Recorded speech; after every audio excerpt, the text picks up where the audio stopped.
Le texte dit Abraham était encore en présence. Donc ça veut dire qu'avant ça, ils étaient ensemble. Ils ont mangé ensemble, ils ont tabac ensemble. Même Moïse. Même Moïse. Moïse, le seul à qui Dieu parlait de Dieu face à face, n'a jamais vu Dieu.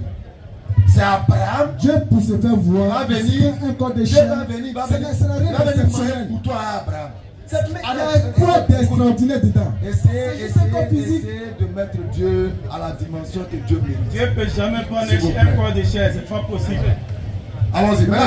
La deuxième question. Regarde ce que le Coran dit. Sourate 51, le verset. Voilà ce qui est censé.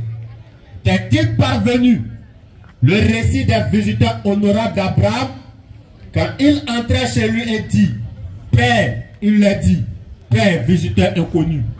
Puis, il alla discrètement à sa famille et apporta un veau gras. Donc, quand Abraham a vu les visiteurs de Dieu venir vers lui, là, il a couru comme la Bible a dit. Là, il allait chez Cabri. Il va tuer, il va préparer. Qu'est-ce qui se passe? Ensuite, il l'approcha d'eux. Il va approcher ça des visiteurs inconnus. Ne mangez-vous pas, dit-il. Venez à manger. Il ressentit alors de la peur vis-à-vis d'eux. Il dit, pourquoi? Il dit, n'aie pas peur.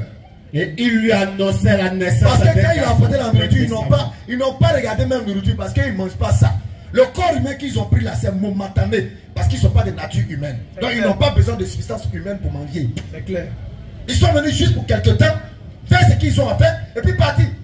Il ressentit alors de la peur. Dans le corps qu'ils sont dedans, s'ils mangent là, ils doivent aller aux toilettes. Il dit, n'aie pas peur. Et il lui annonçait la naissance. Donc quand Abraham a apporté, ils n'ont même pas bougé d'un iota. Ils ont regardé et puis ils n'ont même pas calculé. Ils ont dit à Abraham ce qu'ils avaient à dire et puis ils sont partis. Mais c'est dans la Bible, on voit Dieu, il vient. Et puis Abraham Bronco, et ici. Et puis il vient à Abraham. Au verset 31, quelle histoire? alors Abraham dit, quelle est donc votre mission? Oh, envoyé. On n'a qu'à croire à un truc comme ça. Vraiment. Oh, envoyé. Alors Abraham dit, quelle est donc votre mission? Oh, envoyé. Les Juifs sont d'accord, nous on est d'accord. Mais pour les chrétiens, vous quittez l'ouïe et puis vous venez dire non, c'est Dieu. Vraiment. Coran dit c'est les envoyés. Les Juifs disent c'est les envoyés. Vous dites non, vous deux vous mentez, nous on sait, c'est Dieu.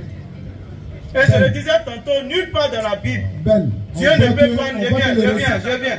Nulle part dans la Bible, Dieu ne peut prendre la forme d'un homme. Parce que Moïse avait prévenu, prenez Deutéronome 4, verset 15. Il avait prévenu depuis longtemps. Depuis la période où il est venu leur relater les différents commandements de l'Éternel. Il a prévenu, on va lire, tu vas voir comment c'est clair. Deutéronome 4, le verset 15. Comme ce livre-là n'est pas destiné à vous les chrétiens, vous le comprenez mal.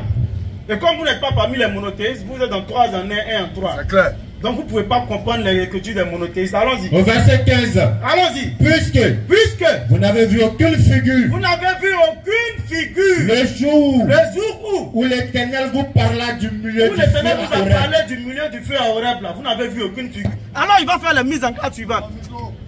Il va faire les mises en garde suivantes. Écoute bien. Veillez attentivement sur vos âmes. Veille sur ton âme. De peur que vous ne vous corrompiez. Que tu ne corrompes ton âme. Et que vous ne fassiez une image taillée. Une représentation de quelques idoles. La figure d'un homme. La figure d'un homme. À l'instant de il dit les anges, Dieu est venu comme homme. On ne faut pas te faire la figure d'un homme pour représenter Dieu. Ou d'une femme. Il ne faut pas choisir l'homme pour dire voilà Dieu. Il ne faut pas choisir femme pour dire voilà déesse. Allons-y. La figure d'un animal. Même la figure d'un animal, il ne faut pas utiliser pour dire c'est Dieu. La figure d'un oiseau qui vole dans les cieux. Vous avez utilisé Colombe, vous dites que c'est Dieu à l'instant du Saint-Esprit qui est venu le jour de la Pentecôte. Vous dites c'est faux.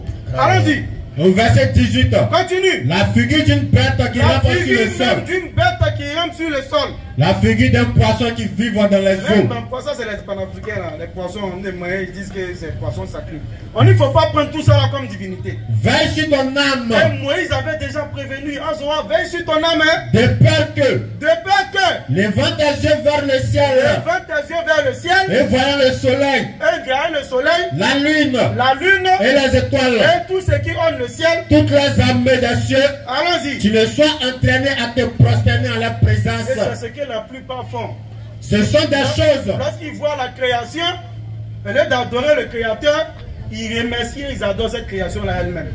Dieu envoie ses anges, tu dis non, c'est Dieu lui-même. Allons-y. Alors qu'il avait été déjà prévenu. Prochaine question.